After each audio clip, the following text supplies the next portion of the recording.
Hi, I'm Zoe Francois from Zoebakes, and welcome to my kitchen. Today we are making blueberry scones, and they are chock full of blueberries. Super easy recipe. You can make these with your kids, and they are delicious. You're gonna love them. So let's get baking.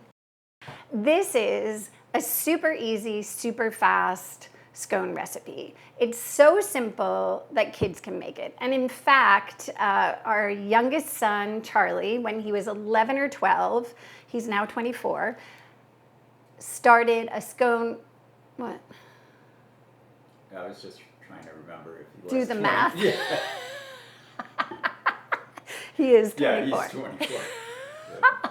He started a scone recipe, actually because Graham had asked him for a batch of scones, offered to pay him for it, and Charlie went ding, ding, ding, ding, ding, business. So he would text out what kind of scone he was gonna make in the evening. Our friends and family would place their order. He'd wake up at 5 o'clock in the morning. Remember, he's 11, maybe he was 12, but anyway, he was young and he got up that early. He baked them fresh and hot, and then went straight back to bed, and I delivered them.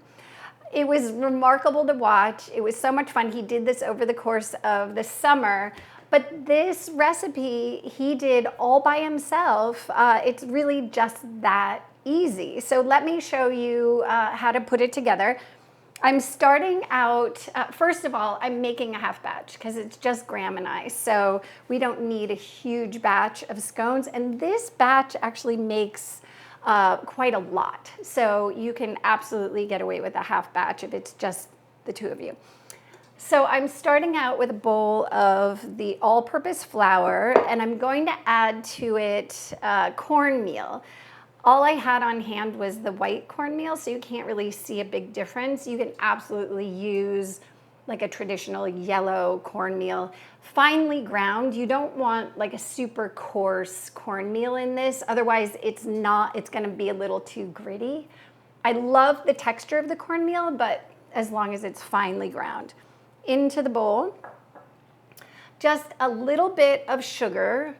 These aren't gonna be super sweet. We're adding a ton of blueberries to this, and so that's gonna add the sweetness, but you do want just like a little hit of sweet. That goes into the bowl. Baking powder, that's what's gonna give them their rise, so that goes in. And then a dash of salt into the bowl. The whole thing gets whisked together just to mix it all together. And then I'm going to blend my butter into the flour mixture. I've kept my butter in the refrigerator until the absolute last second so that it's nice and cold. Okay, so I have my butter. It's nice and cold. I've got it chopped up into little pieces just to make it a little easier to work with. Put that in. You can do this several ways. You can just use your hands to work it in. I just sort of massage the butter into the flour. You want to be coating the flour with the butter to make a really nice tender scone. And so you just kind of work it like this. The other thing that you can use is a pastry blender. When Charlie was making his scones and the recipe called for a pastry blender, he imagined a regular blender, like that you would make a smoothie in. And he's like, how do you make pastry in a blender? It's a little confusing. So this is actually a pastry blender, and you just push the butter and the flour together so that just the same principle as doing it with your fingers, so that the butter is coating the flour and will make for a more tender scone. Either way is fine. I like to use my hands, so it's totally up to you. So the other thing that you can do is sort of press the butter and the flour together to kind of like sheet it together. So I'm just using the palms of my hands and I'm just pressing the butter and the flour together. And it's doing the exact same thing, but it's also creating little sheets of butter in there that will give your scones some flakiness to them as well, because you'll have little pieces of butter in the dough. And what happens is that if you leave little pieces of butter in the dough when you bake them, the moisture from the butter creates steam and it gives it a lift. And so you end up with a really nice rise and flakiness of your scones. So leaving a little bit of the butter intact is exactly what we want. Not a lot, but a little bit. Yep. Okay, this feels really good. I don't know if you can see it, but it used to be white from the flour, and now that I've coated the flour in some of that butter, it actually has like a yellowy tone to it, and that means that all of that flour has been coated with the butter. The test to make sure that you've got it to where you want it is to pick it up in your hand, squeeze it, and it should hold its shape, because it has so much butter in there that it's no longer powdery. If I were to do that just with flour, it would just stay powder. So now I have my butter and dry ingredients all nicely mixed together. And now it's time to add the liquid and the flavor. So I'm gonna add a little bit of lemon zest. I think lemon and blueberries just go so beautifully together. It's a real classic. So some lemon zest in there. Just mix that together with your fingers. The other thing that goes really nicely with blueberries is ginger. So I have some candied ginger. It looked just like this, and I just chopped it up really, really finely, so that it'll distribute through the scones. And whoop, not the bowl. Put that into the mix.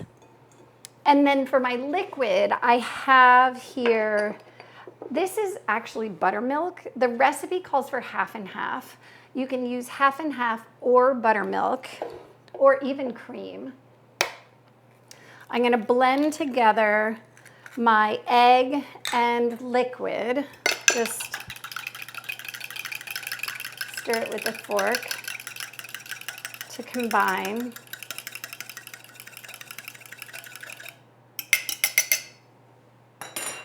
And then drizzle this into our butter and dry mixture. And then you can either use your hands to stir this. Gotta step over my poodle. Or you can use a Danish dough whisk. So good for any kind of dough or batter that's nice and thick. And I'm just going to gently stir this together. I don't want to knead it. I don't want to overwork it. I want to just barely combine it. That's it. It can even have a little bit of dry left in there. It's shaggy, it's not well combined. Okay, so I'm just gonna dust the surface with a little bit of flour, and then I'm going to pour my scone mixture on top of that. Not too much, because you don't want to add a lot more flour to your scones.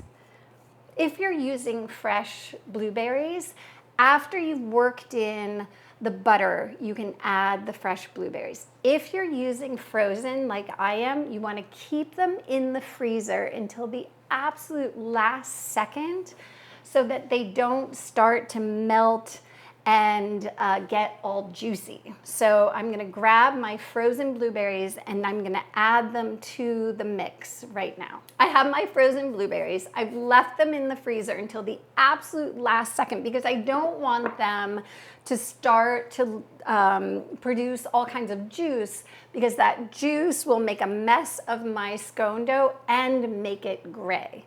We don't want that. I'm gonna press the blueberries into the scones, and I'm trying to do this as quickly as possible so that they don't bleed onto my hands too much. And then I'm gonna fold the dough using a bench scraper. This is a beautiful wooden one.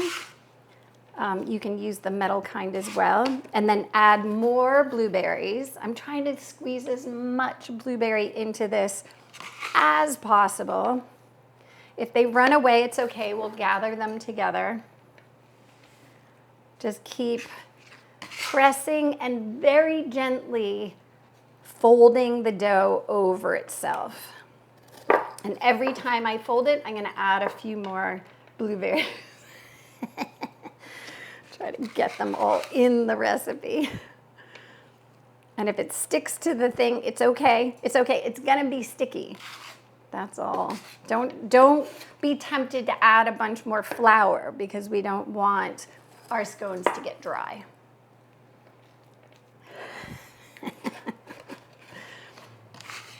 Okay. Fold it over.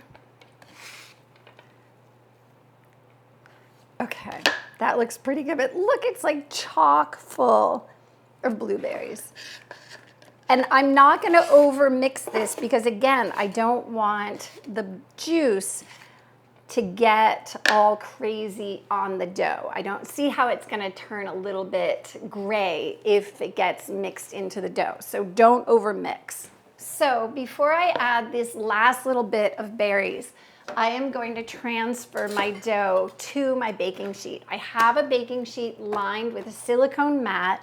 You can also use parchment. I like the silicone because it adds a little bit of an insulation to it. I'm just transferring this to my silicone mat. And then I'm going to just press this into a round. You can use wet hands to do it if it's sticky. Just into a nice round. You can use wet hands or flour. That's it, very, very quickly. You want to do all of this as quickly as possible. Get all of our goodness in there. And then I'm going to press the last bits of blueberries right to the top. Right onto the top there. And then the last thing I'm going to do, if you have a lot of surface area, you can brush it with cream to stick your sugar. But I actually just have this edge here. And then I have the fruit, and it's going to be gorgeous.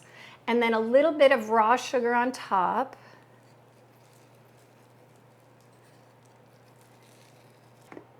Okay, and then we're going to take our bench scraper or a knife, and we're just going to cut this into wedges. So I'll do 6 pieces, so 3 on each side. There we go. And then into the oven. I have my oven set at 425. What I'm going to do is I'm going to drop it down to 400 and I'm going to bake these until they're done. And it's a half batch, so I'll let you know how long it takes.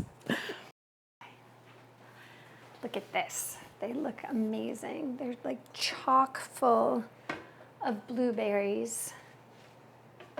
The way to test it is just to tap it on the top and make sure that it's set. It'll just feel set up and solid. If you have any question at all, you can put a cake tester in there to see, and then we just wait. A hot scone with some creamy Kerrygold butter. Doesn't get any better than that.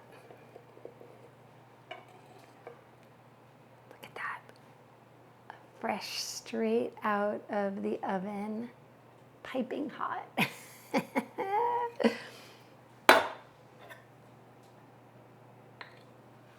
a little butter. You want one? Yes, please. Okay. They smell incredible. That like lemon and the ginger really come through. And the blueberries, of course, it's like chock full of so many blueberries. I figure if you're gonna have a blueberry scone, it's gotta have blueberries. You don't wanna like have a scone with just a couple blueberries. Look at that. It is just like so many blueberries. Every single bite is going to have some. So thank you so much for joining me. Please subscribe, tell all of your friends, let me know what you want to bake, come back and bake with me again, and enjoy. Is it too hot to eat? Yeah. Just bust off a little piece here. Hot. Man, is that good. Yum. Wow. So good, right? That little bit of ginger and the lemon zest with it. Kind of hot. It's kind of hot. Ah, so good. But that just like melts the butter in even more. Charlie would be so proud of me.